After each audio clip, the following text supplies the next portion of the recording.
Are you on edge? Come on. We live in challenging, edgy times, so let's lean in. I'm Sandra Bargman, the host of The Edge of Every Day, which airs bi-monthly on MaximizeU.life and iTunes. Tune in live with me and my friends and colleagues as we share stories and courageous conversations about pushing boundaries, exploring our rough edges, and walking between the worlds of what is and what is yet to be. Join me, Sandra Bargman, on the edge of every day on MaximizeU.life. Down on you, no man has fall. Under pressure. Hello, everyone. I'm Sandra Bargman, and welcome to the Edge of Every Day. Are you a change maker? Do you walk between worlds, between cultures, between systems? If you answered yes to any of those questions, the Edge of Every Day is the place for you. In a nutshell, this podcast is about pushing boundaries and exploring rough edges. Through conversations and shared stories with friends and colleagues, it's my hope that we can begin to understand our edges. And what I mean by edges is those places where we are fearful, those places where we're resistant to change, those places where paradox and contradicting identities live in our beliefs and our understandings, both individually and collectively. We live in edgy, challenging times. We cannot keep looking away from the ugly, from the difficult, and silence is no longer an option. Life isn't black or white, it's both, and I want to talk about that. I want to face the tension of paradox, and I want to engage in the hard conversations.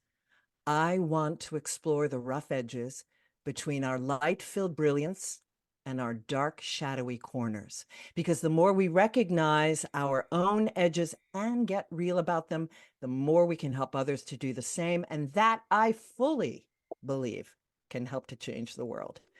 So thanks for tuning in. Today, we are live in the hive for our fourth episode in our new home at MaximizeU.life, titled Reweaving the Ragged Edges of Our Relationship with Nature. When did we humans start to separate ourselves from nature? Did it begin with the Industrial Revolution, which has brought major technological advances, when we began to see all of nature as a commodity, an extraction, resources turned into profit? How has organized religion played a role in our sense of dominion over nature rather than being in harmony with the ecosystems that sustain life on Earth? How can we find our way back to nature, to reweave ourselves back into the kin-centric relationship with all of life? My guests today can help. Anita Adams is an award-winning leader and the founder and CEO of Joyful Inspired Living, an organization dedicated to teaching people how to tap into inner wisdom, to find clarity of purpose, and how to activate that purpose. Anita is passionate about helping people reconnect with nature as a means to connecting with their higher self and to raising the collective consciousness. Anita is an entrepreneur with a twist.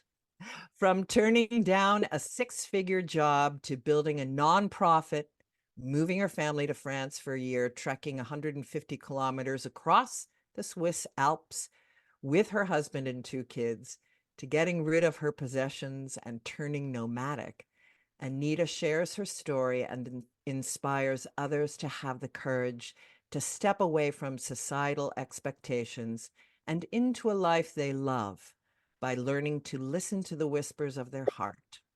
She is the host of the Joyful Journey podcast, which I've been on, people. And Alex Strauss is a certified natural mindfulness guide and nature intuitive.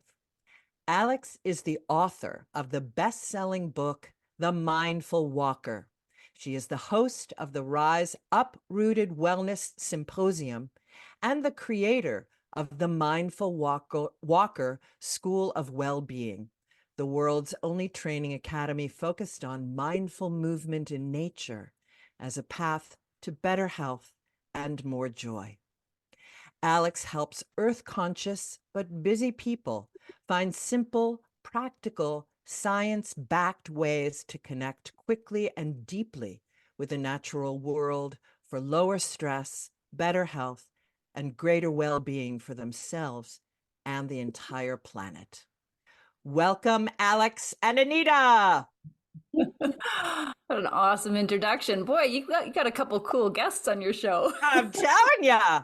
I'm telling you, yeah. So for those of you listening in, as I said, I was on Anita's show, and actually, was it right around when you started? We were kind of You well, were one of, yeah, it was early on. It was almost 2 years ago that I had you on. and you and that I that's around the time that I met you. And I'm saying this because I like to tell my guests how I mean my listeners how I know my guests. And so, and I subsequently had you on my podcast. That's episode 39 at talkradio.nyc before we moved over here to maximizeyou.life. And you can also find it on my YouTube channel, Sandra Bargman, on the edge of everyday. Little plugging there. And I met the wonderful Alex Strauss through you, Anita, in our mastermind that Anita began. And I've had the good fortune to get to know Alex and Anita better in this mastermind. And I am blown away by the work that they are doing in the world. And so, again, I welcome you both to the edge of every day. Awesome. Yeah. Well, I like to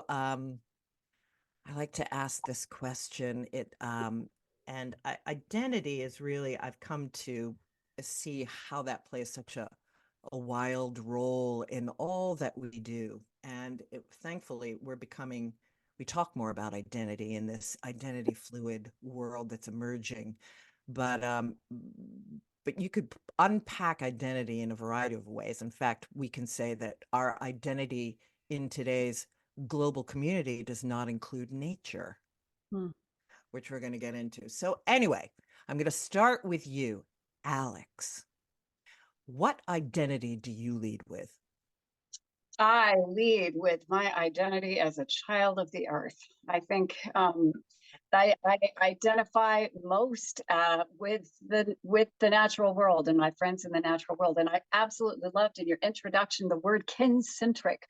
I love that that idea that all of nature is kin. I think that's a beautiful way to look at it. And yeah, so I would say that has become certainly more my identity than anything else. And when I step out of my door, it's reinforced day after day under the sunshine, under the sky, by my trees. I feel that is definitely the place that I feel most grounded and I feel most myself. And I guess that's what identity is, right? You know, well, it's like Totally.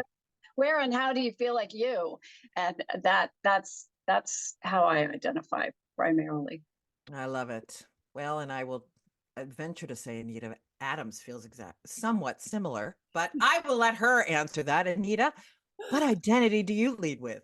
Yeah, I love being the nature girl. I love being known as the nature girl, and people they think of me and they think of the woman who walks in the woods and talks about it, which is awesome. But it's so interesting that you talk about our identity, because it was not too long ago where my identity was something completely different, and the identity was one that was attached to a business that I founded, and the nonprofit where I got a lot of recognition, and I clung to that identity. And when the pandemic hit and it just went, everything shifted in my world.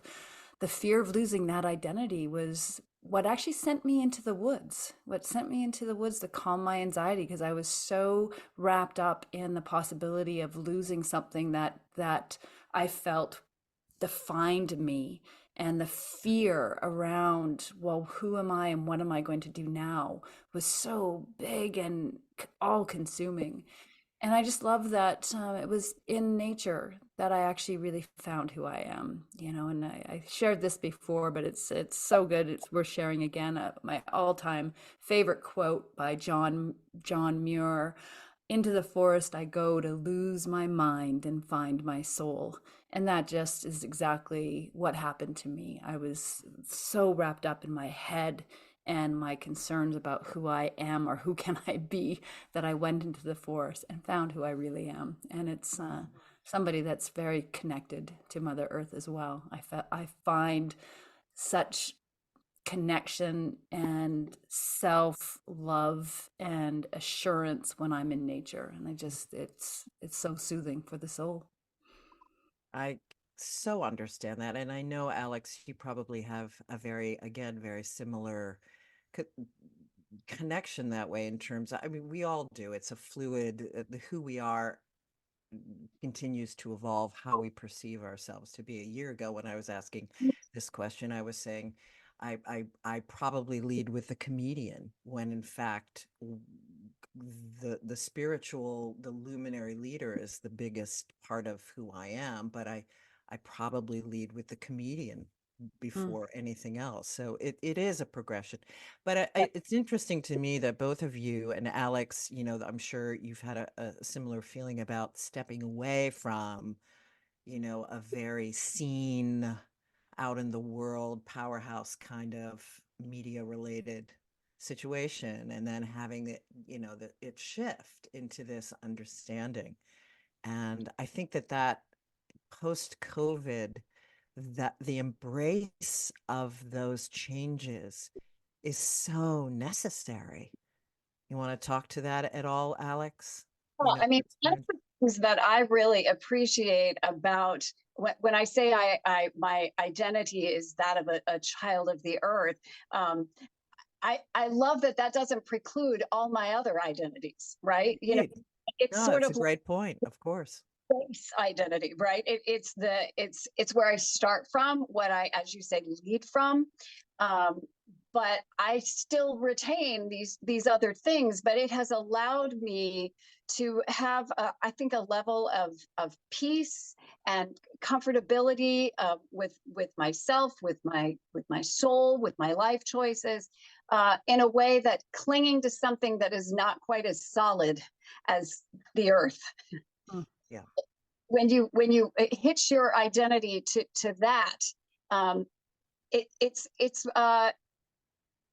like you're not standing on that solid ground, you know. I mean, the wind can move it around, you know. Yeah. I mean, you're referring to the fact that I've worked in television for many years, and but you know, TV stations close, people get canned all the time from media jobs. I mean, it's very nebulous as a field, you know. So you can be that, what'd you say, powerhouse, you know, media person one moment, but you can be out Oh, the of door. course. But I think that it's really the, you know, the ego connection, the identity. Whereas, you know, and I certainly have, you know, Anita and I have talked about this, as someone who, and I'm still in the business of show, but you know, have done the depth work of, you know, or continue to do, but a lot of it, it rears its head every now and then. The separation from the ego hit of that, you know, of clinging to those identities and that constant, you know, Mhm. dopamine, you know, hit. That's But human. and the relationship to Earth, the powerhouse relationship to Earth is, of course, far exceeds anything. But you've got to do your work to get into that because, as I said, and that's why you're on my show, nature is not a part of our identity any longer. We as humans, it's just not a part of our identity. So let's, and we'll get into, the people that you work with and why you think that is. But I want to hear, our listeners want to hear, and somewhat briefly, and you shared some of this, Anita, but how did you begin to understand that you wanted to reweave what compelled you to begin to reweave your relationship with nature? And then how did that blossom into the work that you're doing today? Yeah, thank you, Sandra. And yeah, I alluded to a little bit of it. So I ran a nonprofit arts organization for 18 years. And then when the pandemic hit, all of my funders overnight, pulled out all of my sponsors, and I was going deeper and deeper into this debt and feeling responsible for my staff that were across the country. And there's just this weight that sat on me that got me like so in my head and so worried about the future and just so uptight. And I was asking everybody and anyone who would listen, what am I supposed to do? What am I supposed to do? And then one day I brought that very question to my business coach, and she asked me, well, Anita, what do you typically do when you're feeling stressed? I'm like, well, I'd go for a walk in the woods. She's like, perfect. Okay, here's what you're going to do. Next 30 days, every single day, you are going to go for a walk in the woods. And I'm like, no, I can't do that, right? Like, who has time? And this is something that I hope you and your listeners. We're all going to touch on this. Yes, because we don't have time. We don't have time. We keep telling ourselves we don't have time. I don't have time to do that because I need to work on fixing this problem. And my business coach is like, no, Anita, this is what you're going to do. And I remember thinking at the time, what kind of business coach tells her client to go into the woods? Like, I need business advice, not nature therapy. But this was the best thing she could have told me to do, because I forced myself to do this. And every morning at the crack of dawn, because that was the only way I could figure out how I was going to make this work, because I was going to get up extra early. I was going to head out into the woods. And I'm a stickler for commitment. I think it's really important that we honor the commitments, particularly the ones we make for ourselves. So I'm like, 30 days. Okay, I'm going to do this every day, 30 days. Up at 6:30 in the morning, out the door, and go for a stomp in the woods. And the beautiful thing about going at that time of the day, particularly early in the pandemic as well, there was nobody anywhere to be seen. I had the woods to myself, and I consequently did a lot of speaking out loud to God, the universe, the squirrels, and again just demanding, what am I supposed to do? And I was initially quite angry at this prospect of losing my business, and fearful, as I mentioned earlier. And slowly, ever so slowly over time, there was a settling that happened, a connection that was starting to happen. And I was felt that starting to only in nature. I was feeling it in elsewhere. nature. It was just this calming effect. And I started to notice more that was around me in my environment, and noticing all the different shades of green that this forest had, and how the light came through the trees, and the sound of the creek, trickling over the rocks, and the chirping of the birds, and just all of this stuff. Even I could smell the heather blossoms. They were so rich in the air that I felt like I could taste them. Like, it was all my senses came alive in nature. And in this awareness and connection to my environment, I started to feel a love for everything that was around me, and that love seeped over more to a love of self, and just this calming feeling. And then I asked again, in this quieter, calmer space, what am I supposed to do? And that's when I started to actually hear some answers. There was this well, the first answer that came to me was that I wanted to actually close my business. And I'm like, what? No, I don't. I want to It's save my business. identity. That totally. I'm like, no, I don't want, do I want to close my business? And that was the question that I kept going back into the forest afterwards, asking, is that what I want? Do I really want? And I realized that I had wanted to actually get out of that business for years, But my fear of not knowing what else I could possibly do kept me so rooted and stuck in this space until a time came where I was forced to really look at it and Yeah. question, what is it that I really want? And So, now, oh, go go ahead. ahead. Okay. Well, and now I find that that's my go-to. I go into nature to find the answers. And I believe that we all have the answers within us. And we've been so trained to, like look outside for answers. We've been told, who we are. We've been told who we should be. We've been told what we should wear, how we should look, how much we should weigh, what kind of job we should have, when we should get married, we should have kids by a certain, all these things that we've been told by society and our parents, and the list goes on. But when Yeah. you are able to separate yourself from all of that and quiet that noise, then you can listen to what you really want, who So you how really did this blossom? What work did this blossom into? being in nature.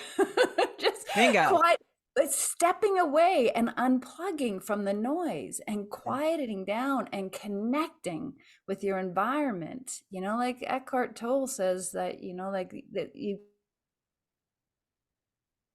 Uh-oh. right, like you got Oh, to there. quiet that noise to be present in the now, to stop worrying about the future or telling the stories of the past, Yeah. and that, for me, nature has helped me Right. find that presence so I can connect with my higher self and understand what direction I should be taking, what's the next step for me to move in. It comes Understood. from presence. Understood. Bingo, bingo. But I wanted you to tell people what it was that you were doing. Are you wanting my 5-step process for connecting with your higher self? Well, actually, overall, how did your love of nature move you into the work that you're doing? And what you're doing now, and actually maybe we can, I'm going to go back and talk about this with Alex, and then we'll talk about both of what the work that you're doing. So Yeah, Alex, yeah. what was your moment where you start knew that you were reweaving your relationship with nature?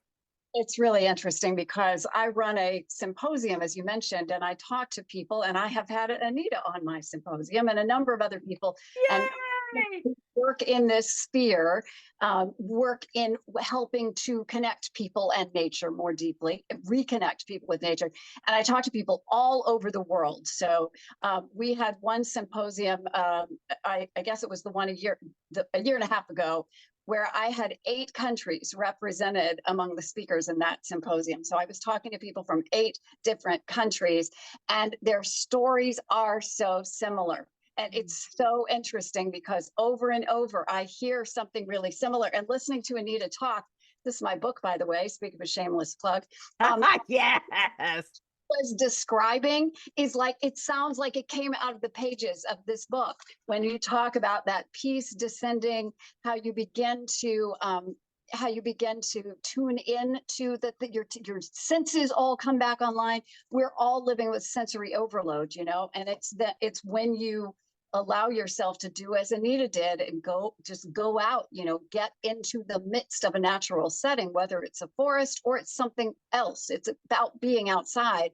Yeah. It's amazing that things start to wake back up if you give yourself that gift, repeatedly. Give yourself a little time, but your smell improves and your eyesight, and you hear things that you had no idea were there.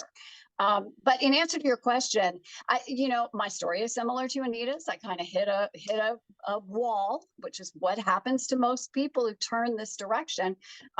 Things weren't working the way I wanted them to work in my life. I had moved to a new location, really happy about the move, closer to family, was excited about it, but it also meant pulling up roots in an area where I had lots of connections.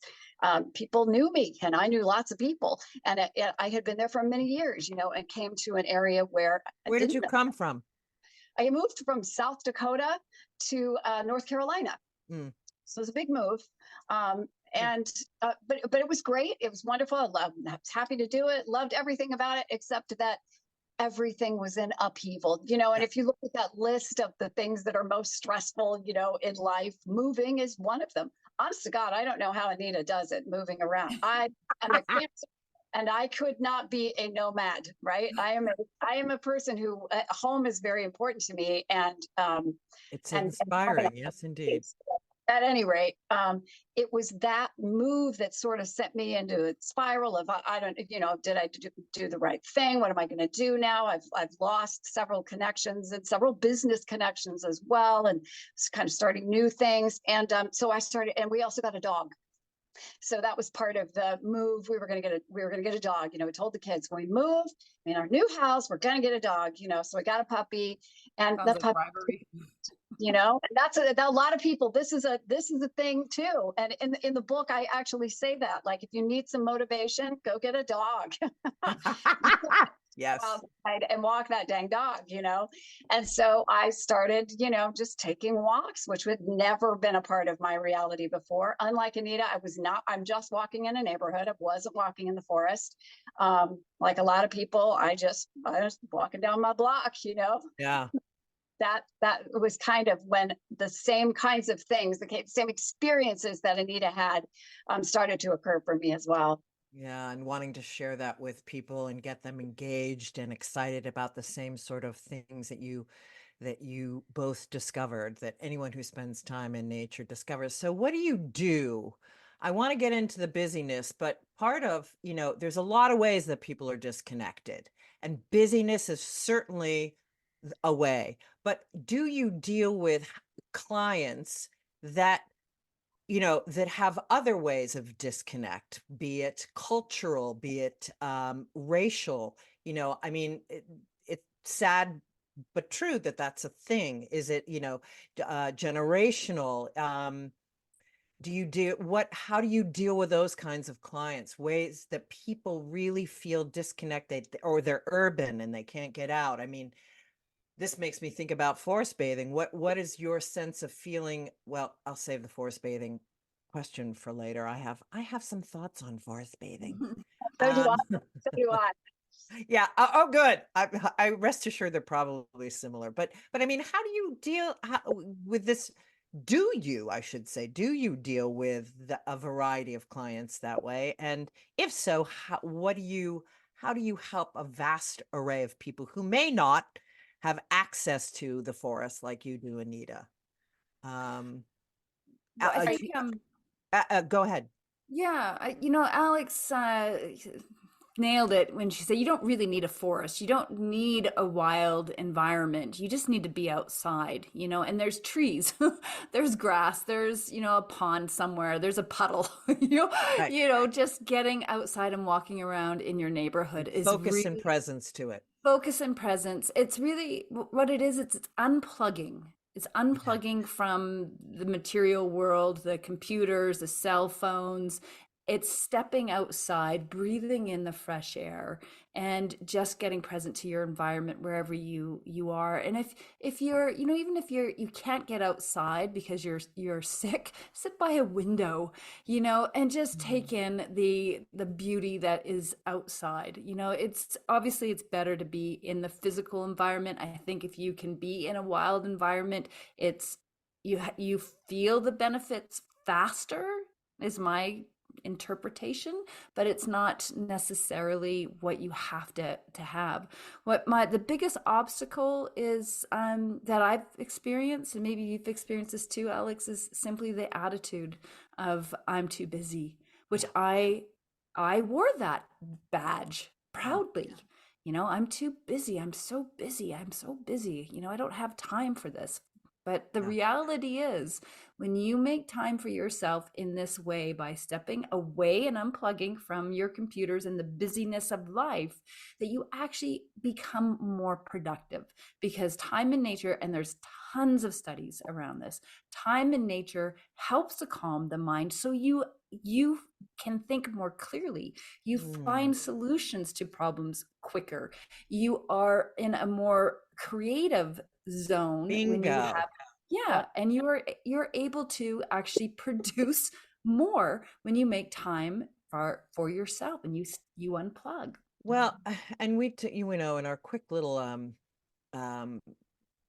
promotional video, we talked about this, and I said it's completely capitalism and this notion and patriarchal society that you are worthless if you are not producing, and Mm, if you're not busy, you know, this addiction to busyness and this addiction to producing, and the importance, and again, that's part of identity, mhm, is this the thrill of getting things done, and the sense of, and I think it's really horrible for women in particular, that if I'm not producing, if I'm not, then I'm not mhm. worthy. Yeah.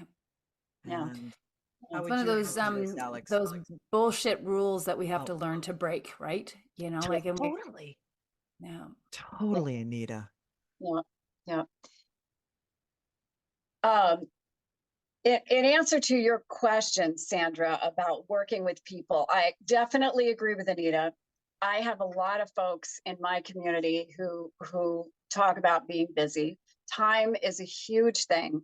And so a big part of what I teach in all the work that I do is the fact that you do not need a ton of time. You do not need a forest. You do not need a ton of time.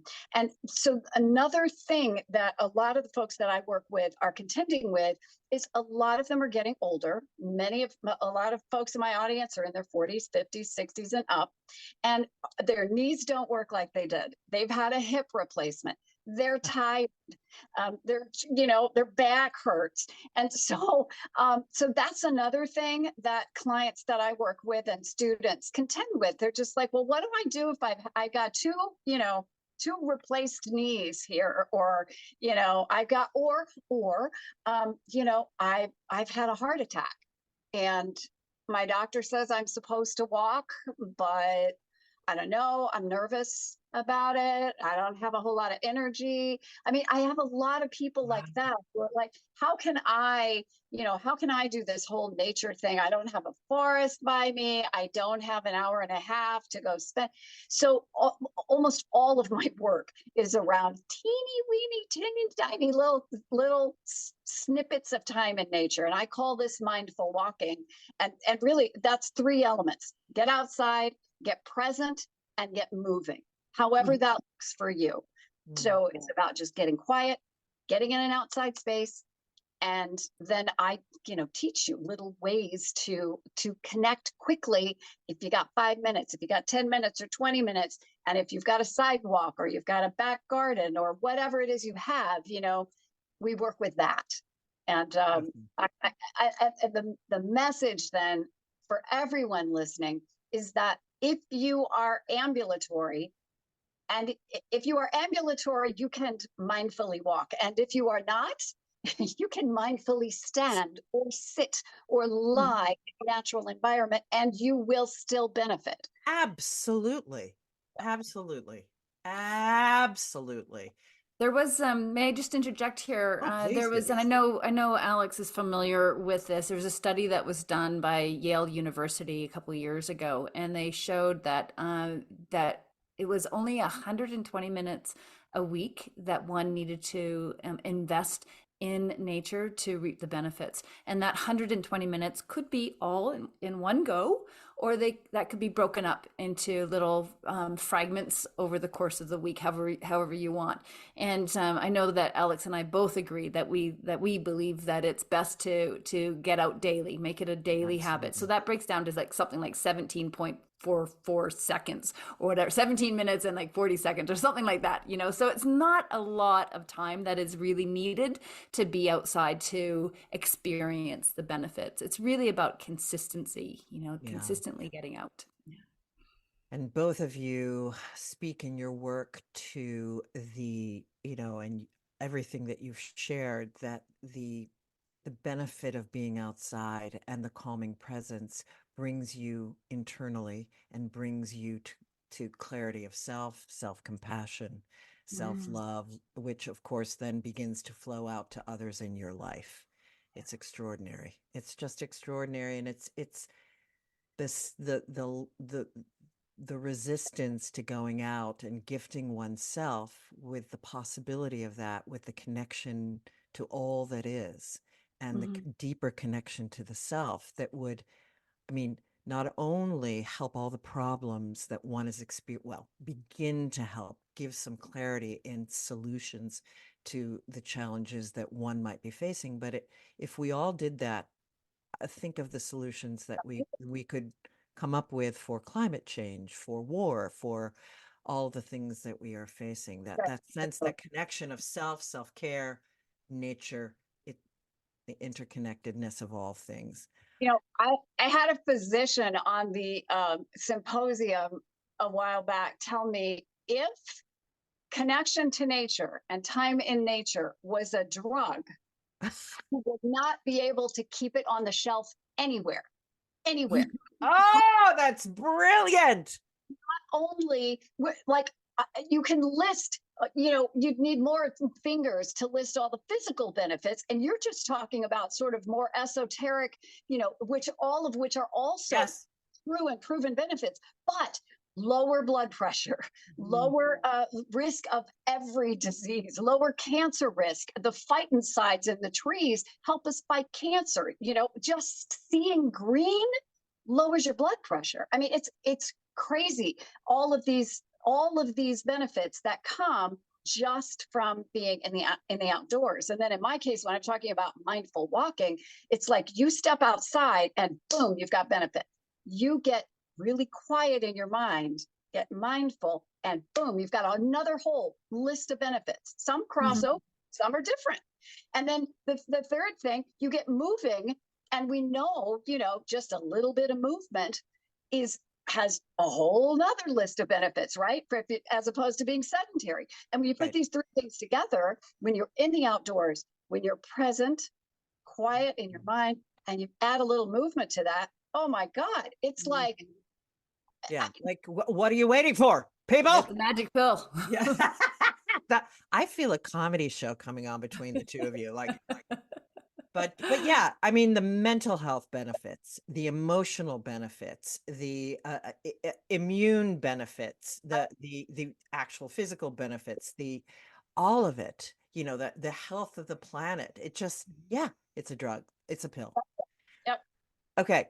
And listeners, I mean, all you have to do is Google nature and mental health, nature and physical health, and the number of articles and information and books, including the work that these women are doing. I mean, run, don't walk. It's incredible. So yes, the work. It's amazing. One of the things, and I'm sure Anita runs into this, is that we have people who and I actually address it in the book. I have a chapter called "Is It Too Simple?" Because people do not think. It's just like Anita said herself when her business coach told her that. She's like, how can that be a thing? How is that even, Totally. The most simple, we want to make it hard for ourselves or it's not worth it, right? Right. Yeah. Okay. I have to, before we get into what's on your leading edge, I do want to I want to circle back to that forest bathing thing. What are your thoughts on forest bathing? Well, that's what we do. That's what I look at it as, just investing time in nature is forest bathing, really. Indeed. You're just taking it in, And the idea of bathing is slowing down, right? So you're relaxing in a natural, beautiful environment, and you bathe or bask in that beautiful environment. A lot of people, they go for a walk and it's just like, and I did that, like I'm just like on my power walk, and and that feels good too, and there's a time and place for that. But forest bathing is a more relaxed, slower down process. Self-care, listening, being quiet. Exactly. Yeah. I love that. Alex, weigh in. Yes, before I comment, please weigh in, Alex. I just want to say, I mean, I think the idea of forest bathing and the whole Japanese concept of Shinrin Yoku is Mhm. beautiful and lovely, and I'm all for it. And it is, and the actual term forest bathing is a prescribed way of engaging with the Movement. natural world, right? So we're kind of using the term loosely, but the Shinrin Yoku is a particular way of engaging, and that's fine. And a lot of people love it. I don't love the idea of it or the term because I think it suggests to people that you need a forest, right, Right. to get these benefits. And so when I don't use the word forest bathing, and I don't talk about it because of that. Yeah. There are so many people in this world who don't live, who aren't living in a forest, Right. including, tons of people who are living out in the middle of this country. Yeah. Right. So, yeah. So that's my feeling about that. I feel it's a little bit hemming in, and I much I- prefer to talk about nature connection, Yeah, me Bingo. too. than forest bathing or mindful walk. Yes, Yeah. you both made great points. I think that the only last point that I would make around it is I think anything that gets people connected to nature is beautiful. And and I agree with everything that both of you have just said. But I do have some problem with the fact that that one is required, or that if someone were the sense of needing to get a piece of paper to get certified in forest bathing. I do have an issue with that. I didn't That's even know that was a thing, actually. that's a thing. Yeah, Wow. Yeah, that's a okay. thing. Is that there's No, you don't need certified to go out and yeah, walk that in there's some nature. sort of, That puts a barrier to it. again, it's a disconnect to Yeah, it is a nature. I mean, disconnect. like in the actual desire to be in nature, it's a disconnect. Yeah, that's one of those, that's another bullshit rule, right? Like just get out and enjoy life. Follow the beat of your own heart, and connect with your natural environment. Oh, my kitty here wants to connect in his natural environment right here on my little lap. It's so sweet. Thank you for waiting to the end of our time. Okay, ladies, what is on your leading edge? Let's start with you, Alex. Oh boy. What's next for you, or what's up huge right now? What are you promoting? All that jazz. Yeah, well, everything that I'm promoting always is at themindfulwalker.com, and it changes regularly. But in 2024, I will be aggregating a whole bunch of the resources that I've created over the last several years, including my brand new Mindful Walkers journal, and putting them all in a shop. So that is Oh, my fantastic. goal for the year, so that people can pick and choose. And if you just need a little thing, you can get a little thing. And if you want a whole lot of support from me, you can get a whole lot of support, and you can find it all in one place. And that'll all be at themindfulwalker.com. So I'm excited to put everything together, because like a lot of people who've been doing this kind of work for a number of years, you create this little thing and you make this little thing, and I've got a card deck, and I've got books and journals and digital stuff and other stuff, and I'm going to put it all together in one store at themindfulwalker.com, and to make it easier for folks to access. So I love that. And folks can work with you around the globe. Our listeners are around the globe. So, everyone can tune into you and work with you and be purchasing the book on your website. Where else is the book? The card deck. And the card deck? Yeah. It's a card deck of mindful walks that goes with the pretty book. So lovely. And the best thing to do is just go to themindfulwalker.com. I mean, it's on Amazon. It's available around the world, but different countries have it different way. You can access it easiest from the website. So, beautiful. Yeah. Thank you. And Anita, what's on your leading edge? Well, I'm really excited to share that I'm launching my book, Whispers of the Soul, which is going to be available at the end of January 2024. And this has been a project that has been such a delight to work on. I shared a little bit of the story. It was the pinnacle point was feeling that sense of loss of my identity and what was going to happen in my future, which sent me into the woods. And I wrote a book about that journey and the spiritual journey that unfolded as a result of my business coach insisting that I get into nature, and that's also led to a coaching practice. It's all about guiding people to their highest self. You know, there's I call it the wisdom way. There's two ways of living in the world. There's the foolish way, which is the unconscious way, and then there's the wisdom way, and that is, you know, the conscious way of being. And I believe highly that it's our goal in life to live in this higher state of who we are. And for me and many, it's nature has been the portal to get there. So I'm really excited about sharing that book with the world. I want to touch a lot of lives with it, and it comes with a companion workbook to help you transform into the conscious way, the wisdom way of living. So thank you for Mm, asking. of course. Well, I'm going to share with my listeners. I was gifted the opportunity to read this book, and I'm very grateful, and I'm looking forward to reading your book, Alex. Absolutely. Very Thank you. excellent. Um, Anita, it's a wonderful book, as I've already told you, folks. These two ladies are brilliant. Purchase their books. They are brilliant humans. Mm. And so the thing that I loved the most about the book for myself reading it was the reconnection to self-care, Yes. self-care as self-love. And I think, at this time of the year, we're at the end of the year, people are always reviewing their year. And I'm not one for resolutions, but I'm always one for being honest about where I can upgrade and up level things. And self-care is at the top of my, just for all the reasons we said, the busyness that we all feel in our lives. Mm. And so that's great. So people can find you and the book, and where can that happen, Anita?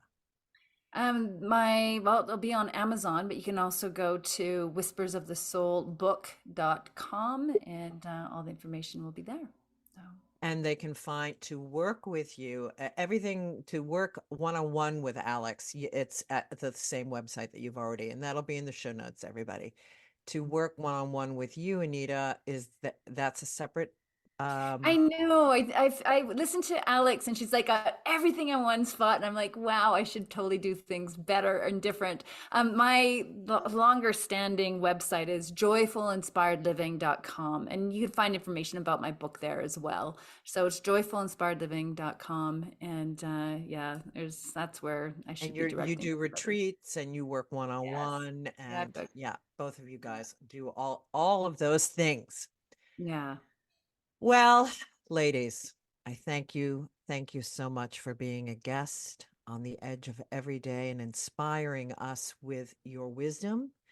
Mm. And I'm going to search for this beautiful quote that I wanted to share with our listeners before I give you both the last word before we say goodbye. Every walk in the woods is a religious rite. Every bath in the stream is a saving ordinance. Communion service is at all hours, and the bread and wine are from the heart and marrow of Mother Earth. I am in love with this world. I have tilled its soil. I have gathered its harvest. I have waited upon its seasons, and always have I reaped what I have sown. I have climbed its mountains, roamed its forests, sailed its waters, crossed its deserts, felt the sting of its frosts, the oppression of its heats, the drench of its rains, the fury of its winds, and always have beauty and joy waited upon my goings and my comings. joy in the universe, and a keen curiosity about it all. That has been my religion. That's a quote by John Burroughs, who is a naturalist in the Catskill Mountains, where I am sitting right now. Such a beautiful quote. Oh, isn't it great? My Mm. husband turned me on to John Burroughs, the writing of Mm. John Burroughs. Well, ladies, again, I thank you kindly, so kindly for guesting and sharing your wisdom and your insights. And last words, Anita, for our listeners. Well, just be the love. Simply Mm. be the Oh, love I love and that. Be the love. be the Yes. love. Yeah. How about you, Alex? Oh, get outside. Get Step outside. Be the love and get outside. outside. Yes, that would be my last word. Excellent. All right, folks. You can find me at sandrabargman.com. Of course, you're listening to The Edge of Every Day on Maximize You and streaming on iTunes. You can follow me at Sandra Bargman at Instagram. You can find me on LinkedIn. We can work one-on-one in any variety of ways. So again, I thank you all for listening in. And remember, you are always at the edge of the miraculous. Till next time, take good care.